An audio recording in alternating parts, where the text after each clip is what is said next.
Hello everyone!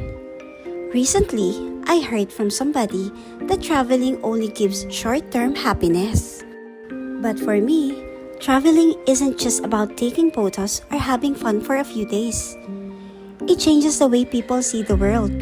Sabi nga nila, papaganahin nito ang utak mo at gagaling ka sa math, kakakompute ng expenses. At gagana ang utak mo sa mga situation dahil kailangan mong mag-decide kung saan ka pupunta.